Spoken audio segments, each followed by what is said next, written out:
Is there life after death? What do we experience after death? For the soul, there is no such thing as death. There is only life. You simply go from one form of life to another, from one level of existence to another. A few days before the soul is about to depart from the physical body, the universe sends special messages to the soul. This message can come through the souls of previously departed family members. The message can come through angels. It can also come in the form of a dream. It can also come as a clairvoyant or an intuitive message. Sometimes when we look at an older person, we see them talking to themselves. And we think that maybe there's something wrong with this person. Maybe this person is suffering from an illness. But the majority of the times, this person is actually communicating with spirits. They're actually communicating with the souls of previously departed family members. These souls have come down to prepare this person for death, for the transition. So the consciousness of the person who is about to pass on is slowly shifting. It's slowly shifting from physical to spiritual. At the right moment, at the time of death, the soul slowly begins to rise and it departs from the physical body. How smoothly the process goes when the soul comes out from the body depends on the level of consciousness. The higher the level of consciousness, the smoother the transition is when the soul comes out from the physical body. Once the soul comes out from the physical body, it stays on the earthly realm for a few days. How long it stays on the earthly realm depends on the individual level of consciousness and on the individual karma of the soul. Younger souls seem to stay longer on the physical realm. Older souls seem to transition faster from the physical world to the spiritual world. Older souls have a higher level of consciousness. Once the soul comes out from the body, it hovers or floats over the body. It actually has a top view of the room. When it sees down, it can see the physical body that it used to live in. If there are any doctors or nurses in the room, you can see the doctors or the nurses. If there are any family members in the room, then they can see family members as well. All of a sudden, the soul has gone from the physical dimension to the spiritual dimension. So in spirit form, it has all the freedom to move around and to do what it wants. It can hover, it can travel, it can go from one place to another.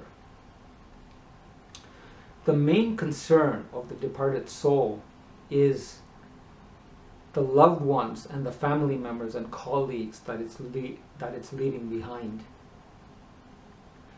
The soul wants to make sure that the loved ones are okay. It wants to make sure that they're not grieving, they're not sad. So the main thing the soul wants to do is provide comfort to their loved ones. Because these souls have the freedom to go where they want, they actually travel to the houses and the places of family members to visit them to make sure they're okay. Their partners, their children, their grandchildren, their colleagues. That's why when a person passes away, it's important for us to control our sadness and our grief. As difficult as it is, we should try to control it, because our sadness and our grief immediately goes to the soul of the departed, and they actually feel this. When we feel sad, or when we feel angry, or when we feel grief, this energy is transferred to them, and they start picking up on that grief. So it's necessary for us to control our sadness and our grief. Death rituals and death ceremonies, congregational ceremonies, prayers, burial ceremonies are very important. They give a great amount of satisfaction to the soul of the departed one. When the soul sees that family members, loved ones, colleagues have come together in congregation to acknowledge the soul. It provides a lot of happiness and a lot of peace. It gives a boost to the soul. Also, death ceremonies help to bring closure to the soul. The end of one chapter, the physical chapter on the earthly plane, and it allows it to move on into the spiritual plane. There are some very prominent individuals that have done research in the area of life after death, reincarnation, and past lives. Dr. Raymond Moody, Michael Newton, Brian Weiss, Dolores Cannon, Ian Stevenson, and there's a few more as well. Dr. Raymond Moody has coined the term near-death experience. He has done a lot of research on individuals who claim to have died and then came back after a short time. So these individuals were clinically dead for a short time. And during a very short time, these individuals had a near-death experience or a spiritual experience. And then they came back and eventually went on to share these experiences. So Dr. Moody has documented and researched hundreds of individuals who have had these near-death experiences. There are a few things that he found that were in common. The first thing is, when the soul departs from the body, it hovers or floats over the physical body. So it has a top view of the room. So it can see its physical body. If there are family members, it can see them. If there are doctors or nurses present, it can see them. So all of a sudden, the spirit is free from the physical body, so it has this freedom to hover or to float. The next experience that he talks about is the tunnel experience. After the soul comes out from the physical body, it goes through a tunnel. It's a very long tunnel. The tunnel begins on the physical realm and it ends in the spiritual realm. So the tunnel is actually a pathway for the soul to go from the physical realm to the spiritual realm. Once the soul goes into the spiritual realm, some people call this the realm of spiritual light. Other people refer to this realm as heaven. Different people refer to this destination that is above the earthly realm. They refer to it in different terms. So it could be the spiritual realm, it could be the place of light, it could be the heavenly realm, it could be your original house. Whatever way you want to refer to it, it's referring to the spiritual dimension. The next thing that Raymond Moody mentions is once the soul goes into the spiritual realm, it is accompanied by other souls, the souls of previously departed family members. So they see all these familiar faces. These are people that they would recognize from their previous lifetimes. Sometimes they also see angels, spirit guides, and other entities as well. So when the soul goes into the spirit realm and it sees other family members, it brings them great comfort so that they know that they're not alone. All of a sudden they're in this new place, and when they see previously departed family members or friends or colleagues, it brings them comfort. The next thing that Raymond Moody talks about is something very spectacular. It is referred to as the shower of love. The soul is drenched in the shower of love. It produces immense love, immense satisfaction, immense freedom. It rejuvenates them, it recharges them. It's the most wonderful feeling in the world, and every soul gets a chance to experience this shower of love. The next thing that the soul experiences is a replay of your personal life. It is like watching a TV screen with your own personal movie of your past life. Everything that you experienced from birth to death, all the good experiences, all the bad experiences, everything is replayed. If you used your free will consciously in a positive way, everything that you've done when the movie is replaying, everything that you did, all your actions, all your karma, it produces great happiness.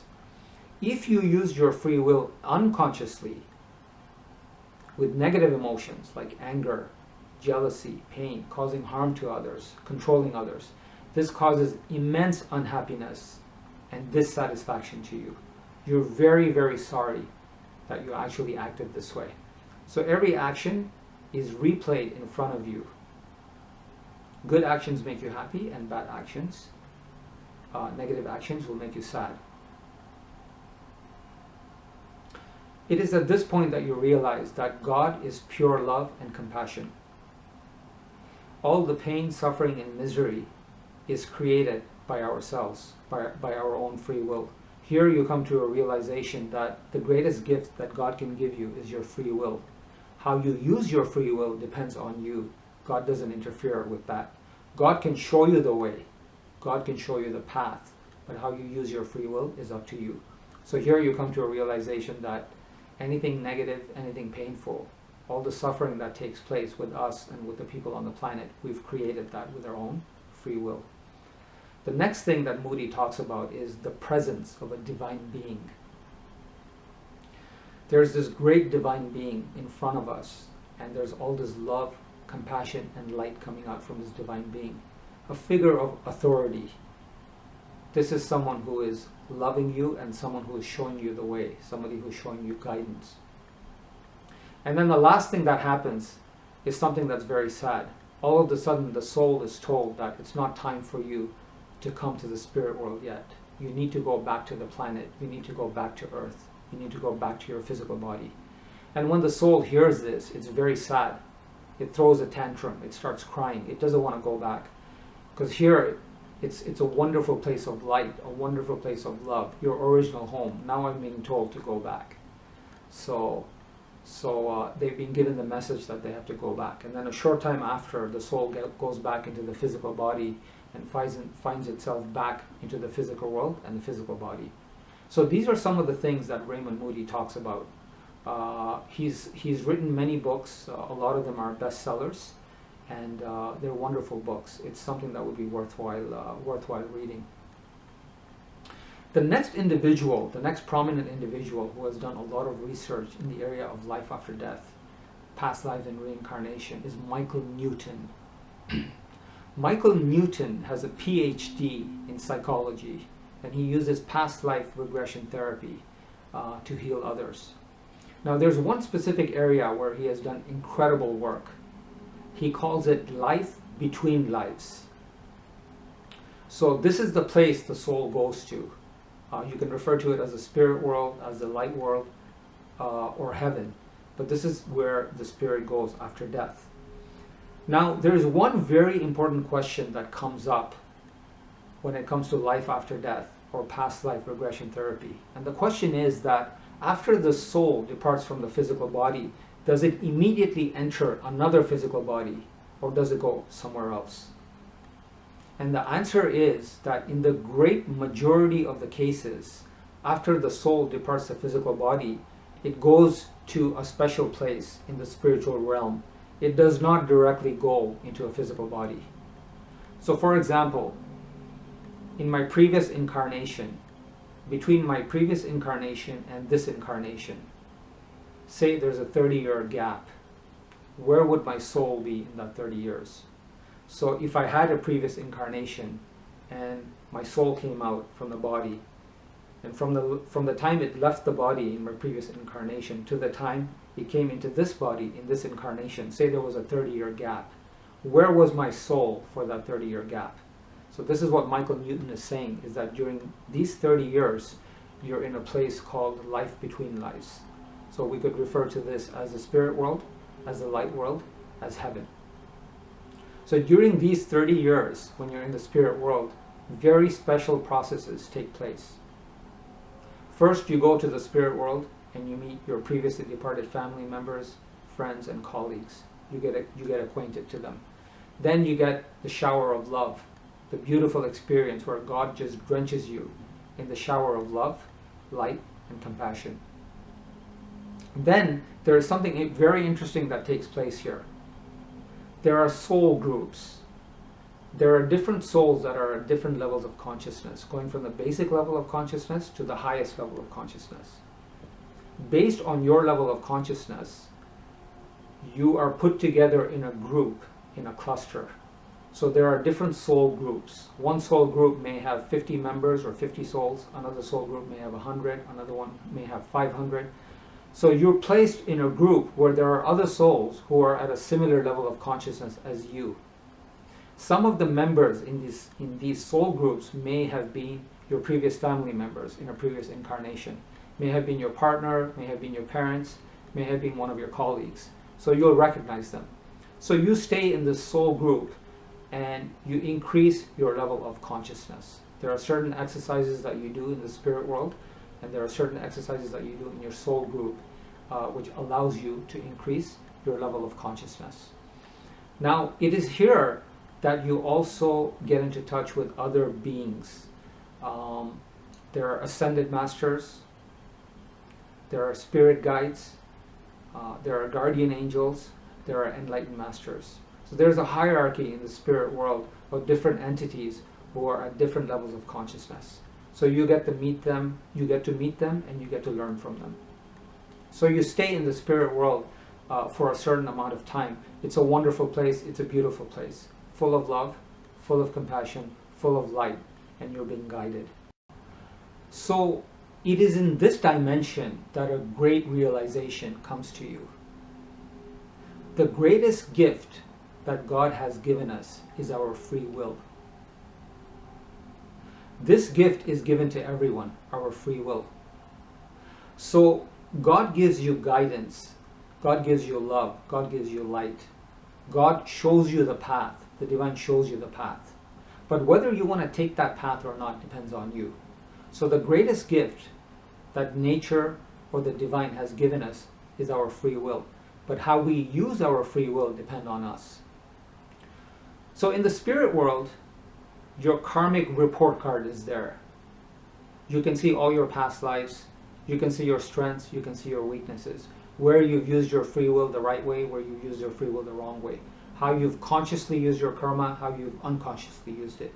So in your previous life, if you acted unconsciously according to negative emotions like anger, fear, dictation, jealousy, if you've caused harm to others in one way or another, in the spirit world you get this realization. Then what you have to do is you get the realization you have to go back down to the planet to make things right. The person that you shared anger with, you're going to have to give love. The person that you dictated and that you controlled, you're going to have to give them freedom. You're going to have to give them compassion. So in that way, in the spirit world, your past lives are in front of you. Your karmic report card is in front of you, and you have to learn from your past lives and from your mistakes, and you have to figure out how you can rectify that. After a short time, the soul gets a chance to decide when to come down on the planet. And when that decision is made, you get a chance to see who you want to choose. So from the spirit world, you get a chance to choose a womb, you get a chance to choose your mother, you get a chance to choose your parents, your colleagues. The way that you would get a chance to choose them is the decision would be based on a previous karmic bond. Whoever you've had past lives with, whoever you've built karma with, you're going to choose one of them to come down on. So you get to choose your parents, you get to choose your city, you get to choose your country, the exact day that you want to take birth, the number of years that you want to live on the planet, 10 years, 20 years, 40 years, 50 years, the type of deaths you're going to have, the type of experiences you're going to have. So you get to choose all this. It's kind of like sitting in a pilot seat and you have a blueprint in front of you and you're choosing your own blueprint. You have your strengths, you have your weaknesses, you have your past lives, you have your karmic bonds. You have to learn this lesson, you have to learn this lesson. So you're choosing everything in exact detail, but there are certain parameters. Your parameters are limited to your past karma. So the majority of the times when you come back, it'll be around those people that you have past karma with. So with the help of guardian angels and ascended masters, they help you to choose your next lifetime. And they're assisting you and showing you in what you have to do. So once again, God is pure love, pure light, and pure compassion. God doesn't interfere with our decisions. God gives you the knowledge, the wisdom, and the path to make the right decisions. Whether you want to make the right decision or not depends on you, and it depends on me. That's where our free will comes in. So the greatest gift that God has given us is our free will. But unfortunately, quite often we don't use it the right way. That's why we see a lot of pain and a lot of suffering and a lot of difficulties on this planet. Did God give us this suffering, or did we create this suffering with our own free will? God did not give us this suffering, because God is a very neutral, loving, compassionate energy. So all the suffering and all the difficulties in the world are created with our own free will, and we must acknowledge that, and we must learn from that. So at the right time, the soul will come into the physical body and continue its journey. So from a physical point of view, death is quite often seen as a very painful and a difficult process. But from a spiritual point of view, it's a very wonderful, natural process. The soul comes out of the physical body and makes its way towards the spiritual world and goes towards the universal light.